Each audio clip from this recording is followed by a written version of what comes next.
Okay, karibu katika video namba 2 ambayo tunamalizia somo letu ambalo linahusiana na nidhamu binafsi ya kiafya mwaka 2026. Katika video ya namba 1 niliishia pale ambapo nilikuwa naelezea kwamba huyu mhusika ambaye aliyekuwa anatumia dawa za hospitalini ambazo kwa zinamsaidia changamoto ya kutokuvimba miguu na tumbo kutokujaa, maana yake ni kwamba alikuwa anaendelea kuongeza sumu mwilini, alikuwa anazidi kuongeza tatizo zaidi, wakati hospitalini wakiwa wanafaidika. Lakini pia nadhani wewe ni shahidi binafsi, umeshapata changamoto ya ndugu yako ambaye figo zimefeli mpaka ikafikia hatua ya kufanyiwa dialysis, ile hatua ya kwenda kusafishwa damu. So watu wengi wamekuwa wakidanganywa, wakiweza kurubuniwa, wakiamini kwamba hospitalini ndio sehemu sahihi. Lakini naomba nikwambie kwa jina la Yesu, kwa dunia tuliofika, kwa hatua tuliofika, hospitalini ni sehemu ambayo umepata uvimbe tumboni na uvimbe umekuwa mkubwa, nenda kafanyia operation haraka. Umevunjika mkono au mguu, nenda kafanyia operation haraka. Lakini changamoto yoyote ambayo imesababishwa na mfumo wa ulaji ambao umeusababisha wewe mwenyewe, unaweza ukajitibu kwa kutumia vyakula. Naomba nirudie hili. Changamoto yoyote ambayo imesababishwa na ulaji, unaweza ukajitibu kwa kutumia vyakula. Hiki ni kitu ambacho kinawezekana. Leo hii nakutana na cases za watu ambao wanaoteseka na vidonda vya tumbo. Kuna watu wengine ambao wanaokuja hawana madhara makubwa. Ninawasaidia changamoto ya vidonda vya tumbo kwa kupitia tu program. Mtu halipii gharama ya dawa, analipa tu program na mguide na mwelekeza kupitia vyakula, na mtu anapona. Wale ambao tayari ina changamoto na zaidi ya miezi 6 na kuendelea, tunawapa dawa, lakini haitoshi kumpa dawa zaidi, unampatia na maelekezo na kumfundisha kwa nini mpata vidonda vya tumbo, nini kimepelekea mpaka apata vidonda vya tumbo, ili mtu huyu anapoelimika, mtu huyu anapotibika mara baada ya kutibiwa, changamoto hii isirudi. Nakutana na watu wengi ambao wananiambia, daktari, nilikuwa na vidonda vya tumbo miaka 10 iliyopita. Kuna mzee mmoja alinipa dawa nikapona kabisa. Na shangaa vimerudi tena vidonda.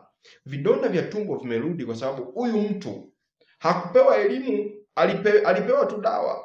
Na ndicho ambacho hospitali zetu leo hii wanachokifanya. Pointi yangu ya mwisho ni hii hapa. Hakuna atakayejali afya yako mwaka 2026 kama wewe hautojijali. Naomba nirudie hii. Hakuna atakayejali afya yako mwaka 2026 kama wewe utojali. Mwaka 2026 uwe ni mwaka ambao utafanya mabadiliko wewe mwenyewe binafsi. Uwe ni mwaka ambao utaamua kutunza afya yako wewe mwenyewe binafsi. Uwe ni mwaka ambao utatenga pesa yako kwa ajili ya kuweza kuhakikisha unaokoa afya. Najaribu kuangalia watu wengi wanakula vitu vya ajabu ajabu. Lakini ni watu hao ukiwaambia lipia gharama ya matibabu kiwango hiki, anakwambia pesa ni nyingi. Leo hii kuna mtu anaweza kanunua biliani shilingi 7,000 na anaweza akafanya hivi kila Ijumaa. Lakini ukimwambia lipia matibabu ya 200,000, 300,000, anakwambia pesa ni nyingi. Lakini yuko lazi ale vyakula ambavyo vitaharibu afya yake.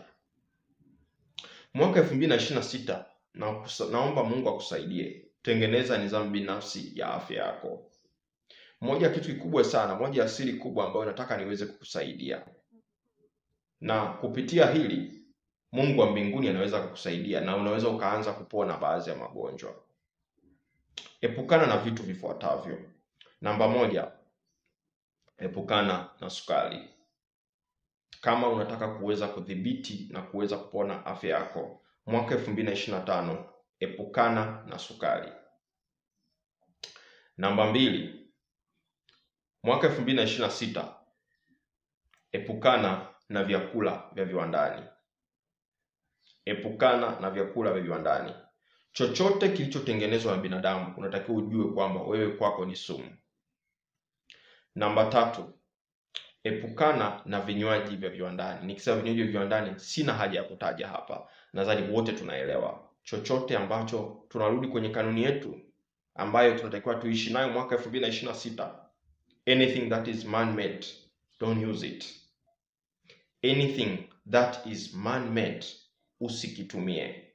Badala yake, kula vitu asili ambavyo vimetoka ardhini ambako ameviwezesha Mungu wetu wa mbinguni. Ukitaka kuweza kufanikiwa mwaka 2026, epuka hivyo vitu. Lakini pia kingine, tafuta maarifa kuhusiana na afya. Tafuta elimu ya afya. Watu wengi hamna elimu ya afya. Nakutana na watu ambao wanaamini tatizo la unene uliopitiliza ili ni swala la ukoo, which is nonsense. Hawezi ukasema kwamba sisi ukoo wetu wote ni wanene. No. Ukoo wenu kuwa wanene wote, familia yenu kuwa wanene wote, hicho ni kiashiria kwamba nyie ukoo mzima, familia nzima, nyie ni walafi wa chakula. Nyie mnakula pasipo utaratibu. Tunaposema unene, manake ni mafuta ya ziada ambayo yamezidi mwilini mwako. Si mwili wako mkubwa ambao ni mwili wako asilia. Kuna mwili mkubwa asilia, lakini pia kuna mafuta ambayo yameongezeka kutokana na vyakula ambavyo mmekuwa mkivila katika familia yenu. So hakuna mwili wa asili hapa. Hakuna unene wa asili, bali tuna mwili wa asili. Naomba uelewe kati ya kutofautisha vitu. Hakuna unene wa asili, bali kuna mwili wa asili. Kwenu kama nyinyi ni warefu, ni majiant, manake mtakuwa na miili ambayo ni very strong. Lakini kwenu mkianza kupata vitambi, manake kuna kitu cha ziada kimeongezeka. Hicho ndio tunataka tukiweze kukiondoa. Kwenu wote mna kilo zaidi ya 100 na hivyo ni vitu ambavyo sio sahihi katika mwili wako. So hospitalini sasa hivi wamekuwa ni sehemu ambao wamekuwa ni money oriented. Yaani ni watu ambao wapo kimaslahi ya kifedha zaidi. Usipokuwa makini mwaka 2026, kuna watu wanashindwa kuendelea katika masuala ya uchumi kwa sababu ya kutokujali afya. Kila mara ni wagonjwa, kila mara wanaumwa, kila mara wanapeleka pesa hospitalini. Sio hivyo tu, usipotafuta elimu ya afya, jiandae kuteketeza pesa zako hospitalini kwa kiwango kikubwa. Sio wewe tu, inawezekana ni mke wako pamoja na familia yako pamoja na watoto wako kiujumla. So tafuta elimu ya afya. Moja ya kitu kingine cha kuweza kuepuka mwaka 2026, epuka uzito mkubwa kwa kiwango kikubwa sana. Mwanamke yeyote ambaye unanifuatilia hapa, kiwango cha mwisho cha mwanamke cha uzito mkubwa ni kilo 75. Naomba niongee kabisa kwa herufi kubwa. Mwanamke yeyote ambaye unanifuatilia hapa, uzito wako ukizidi 75, ukifika 80 na kuendelea, hilo ni tatizo. Kiuno chako kikizidi 32, hilo ni tatizo. Yaani mwanamke umezidi sana kiuno ni 34. Lakini at least 32 ndio kiuno sahihi kabisa ambacho mwanamke anatakiwa kuwa nacho. Sasa kuna watu wanaweza kusema, daktari nataka mlazimishe wawe kama wake zenu. No. Maisha ni uamuzi, maisha ni kuchagua. Watu wengi wanateseka. Dada mmoja hapa, naomba niweze kusoma message yake. Amenitumia message ujumbe huu. Baadaye ataiona hapa, lakini pia kupitia video hii naamini pia kuna kitu atajifunza. Amenitumia message hapa asubuhi ya leo, anasema, naitwa dash, nipo Morogoro, na shida ya vidonda vya tumbo, kukosa hamu ya kula, makohozi hayaishi kwenye koo, na muda mwingine mwili unachoka sana, nahisi kizunguzungu, nahitaji huduma kama inawezekana. You see? I don't know. Inawezekana ameshateseka na dawa za hospitalini kwa muda mrefu, lakini anakuambia makohozi hayaishi. Anasema mwili unachoka, mwili unahisi nguvu muda wote. Mtu huyu anahitajika ushauri wa kina zaidi, na hauwezi ukasaidika kwa 20,000-30,000. Ni kitu ambacho hakiwezekani. Ukiharibu gharama afya yako kwa gharama, naomba nikuhakikishie utairudisha kwa gharama. Sio wale ambao wanasema daktari ukiotisha hivyo utakosa wateja. Mimi siko hapa kutafuta wateja. Niko hapa kukusaidia urekebishe afya yako. Udili na afya yako. Tuna program aina mbili. Tuna program ya mwezi, lakini pia tuna program ya siku moja. Kwa nini tumeweka program ya siku moja? Ili kila Mtanzania ambaye hana uwezo mkubwa wa kifedha anaweza aka-maintain kupitia hii program, naye pia akalipia akaokolewa. Lakini pia tuna program ya mwezi mmoja. Program ya siku moja ambayo utaongea na Dr. Kuboja ndani ya risali moja ni shilingi 20,000. Yaani hii ukiwa na changamoto yoyote, kisukari, pressure, figo, whatever, nitaongea na wewe within 1 hour. Utatafuta kalamu na karatasi, utakuwa na jot down vitu muhimu ambavyo nitakapokuelekeza. Baada ya hapo utakuwa na access ya kunipigia simu wala kuniuliza swali. Hii ndo program ya F20. Cause na watu wengi wa kuweza kuwahudumia. Na watu wengi ambao ninawasaidia changamoto zao za kiafya.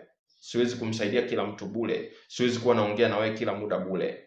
Lakini pia tuna program sasa ambayo ni ya usimamizi na kusimamia kwa mwezi mmoja. Program hii ni shilingi 100,000.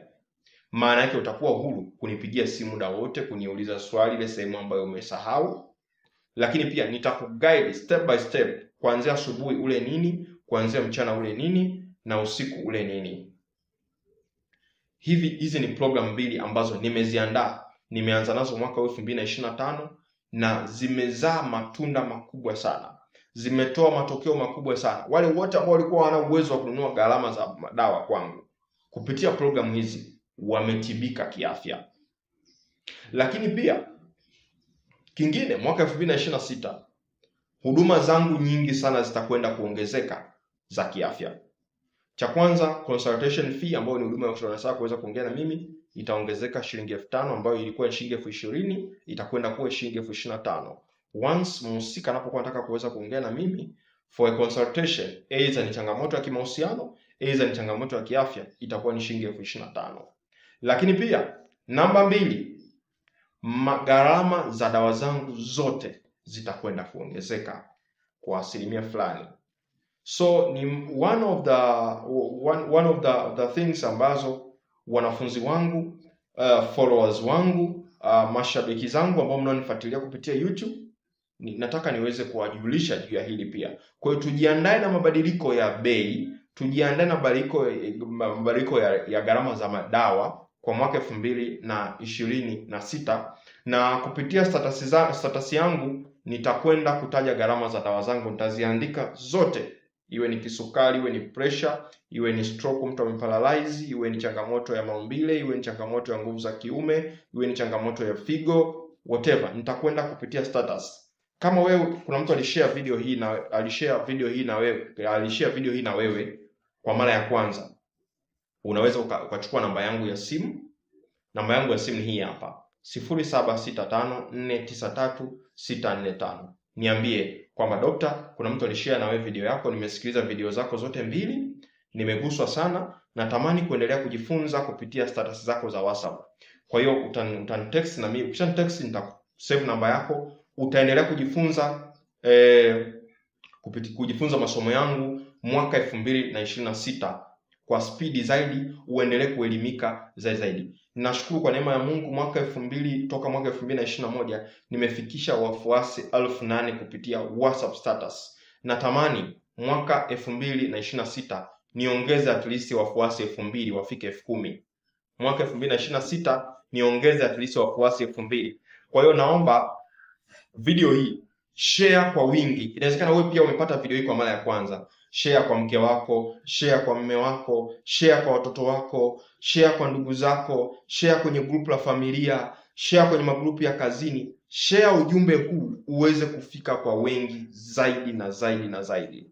Naomba nikusihi, naomba nirudie tena neno hili. Mwaka 2026 usipoamua kubadilika, usipoamua kujali afya yako, hakuna atakayekujali. Hakuna atakaye kuangalia. Narudia tena, watu wengi wanapoteza pesa nyingi sana hospitalini. Watu wengi wanapoteza gharama nyingi sana, lakini hakuna matibabu ambayo yanayofanikiwa. Naomba nikusihi na wewe usije ukawa ni miongoni mwao. Mwaka 2026 Mungu atusaidie ukawe ni mwaka ambao utakuwa ni mwaka wa mabadiliko. Ukawe ni mwaka ambao utaamua kuingia gharama kwa afya yako. Una changamoto yoyote ya kiafya, lipia consultation fee kuweza kuongea na mimi nikusaidie. Inawezekana ukawa hauna uwezo wa gharama ya dawa, nimeshataja hapo. Kabla mwaka 2026, sasa hivi consultation fee kuweza kuongea na mimi ni shilingi 20,000. Takapofika mwaka 2026 itakuwa ni shilingi 25,000. Lipia. Nitakuguide. Inawezekana ni familia mnahitaji kuweza kuongozwa. Kuna gharama pia ya kuweza kudeal na familia. baba, mama, watoto wote nitaweza kuwaguide na kuweza kuwaelekeza hatua kwa hatua. Familia inawezekana mkaishi pasipo magonjwa. Uwezekana watoto, mama, baba wagonjwa, wote mnaumwa ndani. Wote mmekuwa ni watu ambao kila baada ya muda fulani, kwa sababu tu mna bima ya afya, mnakwenda hospitalini. Lakini mwaka 2026 kuna uwezekano mkubwa mkaleta mabadiliko makubwa katika familia yenu, na mkaishi pasipo magonjwa. Naomba niishia hapa. Nimetumia muda mrefu sana katika video yangu hii namba 2, zaidi hata ya video namba 1. Kama kuna mtu alishare na wewe video hii namba 1 na ukuona video namba 2, ukuona video namba 1, tafadhali nikusii sana, share na wewe kwa wengine. Hakisha pia umetazama video yangu namba 1 ambayo inaongelea nidhamu binafsi ya kiafya mwaka 2026.